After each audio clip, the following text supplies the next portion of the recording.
fato mais chocante sobre o quarto capítulo da Carta aos Romanos quase sempre passa completamente despercebido. E passa mesmo, porque quando o apóstolo Paulo decide apresentar o maior patriarca de Israel, o pai da nação, ele ignora totalmente a obediência heróica dele. Exato. Ele não foca de jeito nenhum na saída dramática de Ur dos Caldeus, nem na fidelidade inabalável lá no Monte Moriá. Pelo contrário, baseado no versículo 5 e trazendo ecos bem duros de Josué 22, Paulo ousa colocar Abraão na categoria de um ímpio. O termo grego que ele usa aí é asebé, uma escolha de palavras absurdamente chocante para a mentalidade da época. Muito chocante, né? Ele retrata o pai da fé como um idólatra incircunciso, alguém que é declarado justo única e exclusivamente pelo puro poder de Deus, do nada. O que nos leva à grande tensão teológica dessa nossa análise de hoje. Como o pai da nação judaica se torna o protótipo do pecador perdoado e mais, o pai de uma família global. É exatamente essa engenharia reversa de Paulo que vamos investigar agora. Este é o Theology Brain, capítulo por capítulo. A nossa missão neste mergulho no texto é entender o núcleo da justificação através das lentes de três gigantes da exegese contemporânea. Mas antes de abrirmos os versículos em si, nós precisamos urgentemente situar esse capítulo no argumento maior da Carta aos Romanos. Nos 3 primeiros capítulos, a demonstração de Paulo foi implacável. Uma demolição universal, né? Universal e irrefutável. A tese central dele ali é que toda a humanidade, tanto os judeus que possuem a lei, quanto os gentios que não a possuem, está sob o domínio escravizador do pecado. A conclusão no capítulo 3 é que não há um justo sequer. Ninguém escapa. Então, quando a gente chega no capítulo 4, Abraão entra na argumentação como caso de teste definitivo. Porque se houvesse alguma exceção à regra da depravação humana, se alguém, qualquer pessoa, pudesse reivindicar mérito diante de Deus, esse alguém seria ele. O herói intocável da aliança. Se Paulo conseguir provar que até mesmo Abraão foi justificado sem qualquer base em suas próprias obras, o argumento inteiro sobre a suficiência da graça se torna inatacável. Ele destrói o orgulho étnico sem anular o Antigo Testamento. Na verdade, ele mostra que a justificação pela fé não é um plano B, é o cumprimento literal das escrituras hebraicas. E para guiar este nosso estudo profundo, trouxemos as vozes de Thomas Schreiner, Douglas Moo e Beverly Roberts Gaventa. É vital mapearmos o DNA teológico desses 3 estudiosos antes de prosseguirmos. As metodologias que eles usam definem drasticamente a interpretação e geram discordâncias riquíssimas. Começando por Schreiner, nós vemos uma abordagem histórico-gramatical clássica, bem enraizada na tradição reformada. Isso, para Schreiner, Romanos 4 é uma polêmica feroz contra a justiça pelas obras e o mérito humano. Ele não vê o texto apenas como um debate sociológico do primeiro século sobre quem entra ou sai da comunidade. Ele lê como uma tese atemporal sobre a absoluta impossibilidade de o ser humano alcançar mérito moral diante de um Deus santo. Já o Douglas Moo traz um sabor um pouco diferente, focando bastante na tensão escatológica. Moo argumenta que Paulo está substituindo o paradigma do judaísmo da época, aquilo que os acadêmicos costumam chamar de nomismo pactual, a ideia de que a salvação vem por pertencer à aliança e tentar manter a lei. E Moo diz que Paulo substitui isso pelo que ele cunha de pistismo promissório. Pistasmo promissório. Ou seja, na visão dele, a salvação e a manutenção na aliança são uma resposta humana inteiramente baseada na confiança na promessa graciosa, e não na performance. Perfeito. E para fechar esse tripé metodológico, temos a leitura de Gaventa, que opera em uma frequência totalmente diferente. Ela aplica uma lente apocalíptica ao texto. O Evangelho não é um mero convite à crença. Nem um sistema de contabilidade divina. Ela enxerga a mensagem de Paulo como uma invasão cósmica de Deus contra os poderes tiranos do pecado e da morte. Tanto que ela prefere traduzir o verbo justificar por retificar. E essa mudança sutil de tradução muda tudo. Ao usar retificar, Gaventa afasta aquela imagem de um mero tribunal de justiça retributiva onde um juiz bate o martelo. O foco vai para o Criador, que entra na história para consertar um cosmos quebrado. É com essa diversidade incrível de perspectivas que nós mergulhamos nos primeiros 8 versículos, onde Paulo trata da exclusão absoluta das obras. E o motor exegético dessa primeira seção gira em torno de uma palavra grega central, logizaitai, contar ou imputar. E Schreiner nos lembra prontamente que este é um termo do mundo da contabilidade. Mas como essa contabilidade funciona na lógica do Evangelho? Pense em um extrato bancário. Se alguém trabalha o mês inteiro, o salário que cai na conta não é um presente. É uma dívida quitada, o empregador é obrigado a pagar. Se Abraão fosse justificado por obras, Paulo diz que Deus seria um devedor a ele. Mas a lógica aqui é inversa. Schreiner defende o conceito de uma justiça alienígena. Uma justiça totalmente externa a ele. Não havia absolutamente nada na conta bancária espiritual de Abraão que merecesse ser contabilizado a seu favor.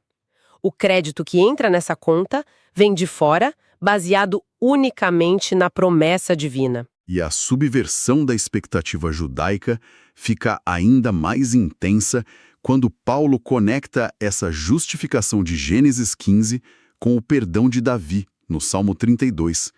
Ele traz o testemunho do grande rei a partir do versículo 6. Para os estudiosos como Mu e Schreiner, o testemunho de Davi consolida o argumento contra o mérito.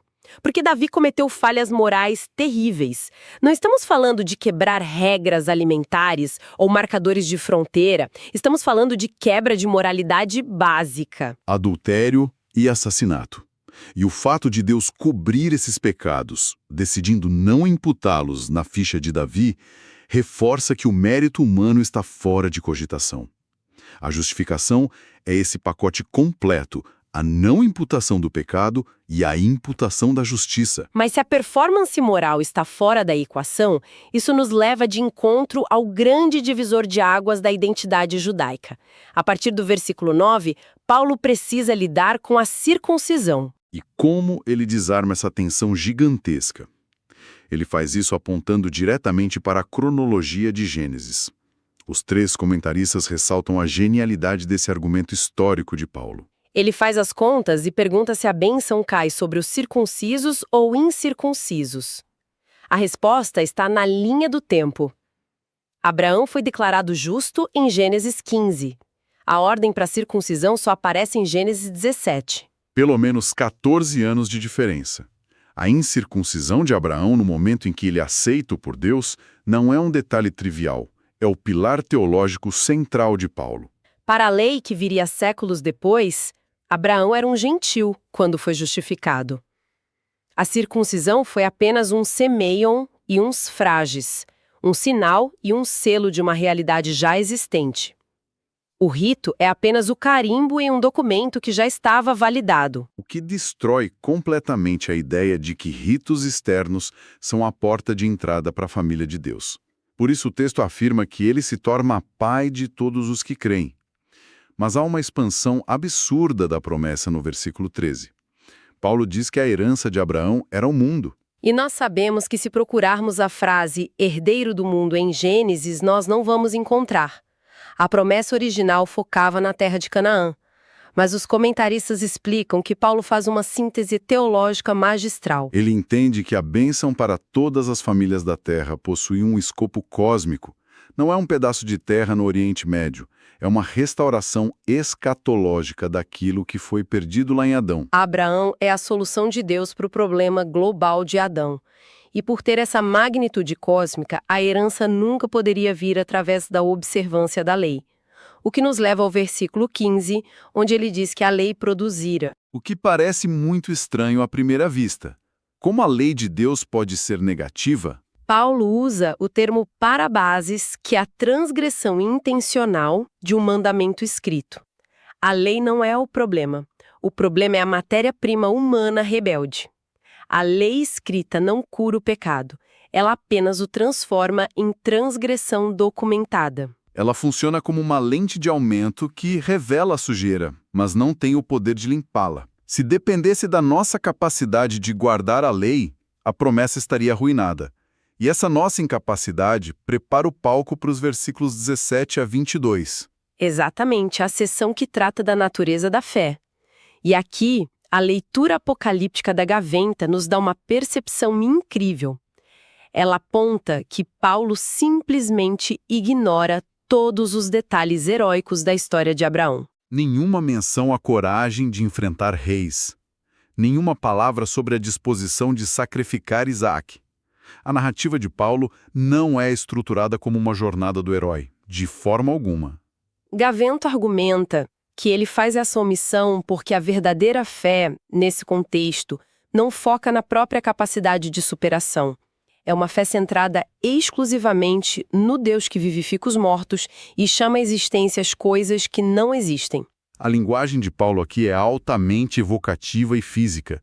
Ele descreve o corpo de Abraão como já estando amortecido, nenecromenon, um corpo literalmente entregue à morte pela idade, e menciona o útero morto de Sara. Não estamos falando de um casal precisando de um tratamento de fertilidade. Estamos falando de impossibilidade biológica absoluta.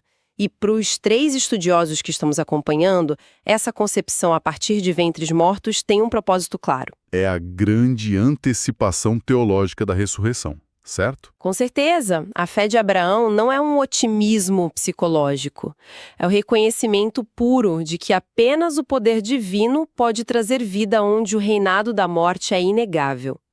A fé confia no impossível por causa do caráter de quem prometeu. E esse tema do poder ressuscitador constrói a ponte perfeita para o desfecho do capítulo, nos versículos 23 a 25. É onde vemos a aplicação cristológica. A história de Abraão foi escrita para nós, os que cremos naquele que ressuscitou a Jesus. O capítulo encerra com uma estrutura que muitos acadêmicos identificam como um credo cristão primitivo.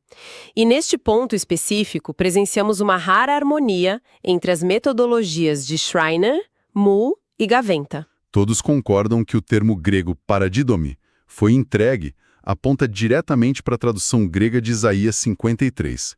Jesus assume o lugar do servo sofredor, assumindo a dívida das nossas transgressões. Mas a obra não termina na cruz. A ressurreição atua como a evidência pública, o selo cósmico de que a justificação foi aceita pelo Pai. O mesmo Deus que invadiu o ventre morto de Sara com vida, invadiu o túmulo de Jesus e o esvaziou, garantindo de uma vez por todas a nossa posição de justificados. Contudo, e aqui precisamos retomar a atenção do nosso estudo, mesmo com esse consenso cristalino sobre a cruz e o túmulo, as lentes desses estudiosos entram em colisão quando pensamos na essência do argumento de Paulo. Essa é a parte mais estimulante da pesquisa. De um lado, o rigor histórico-gramatical de Schreiner e Moore defendem que o alvo principal da polêmica de Paulo é a jactância humana, a arrogância do mérito. Eles enxergam a nossa inclinação natural para tentar barganhar com Deus por meio de boas ações. Mas Gaventa muda a frequência desse debate. Para ela, usar a palavra mérito já é um erro de categoria. Porque falar em mérito pressupõe que os humanos têm agência livre, uma capacidade neutra de escolher fazer o bem e apresentar a fatura para Deus. Na leitura apocalíptica de Gaventa, a humanidade está tão escravizada ao pecado e à morte que a única esperança é uma operação de resgate. É uma invasão divina unilateral, onde Deus retifica o que nós destruímos. E isso afeta profundamente a forma como entendemos a própria fé. Porque Moore defende a fé como a resposta apropriada do homem à promessa. Enquanto Gaventa provoca a academia sugerindo o conceito de pistis Christo, a fé de Jesus, ou a fidelidade do próprio Cristo, nessa perspectiva ousada, a nossa fé humana não é uma obra pré-requisito, mas algo gerado inteiramente pela ação de Deus em nós. É fascinante ver como essas visões distintas acabam se equilibrando e protegendo a integridade do texto.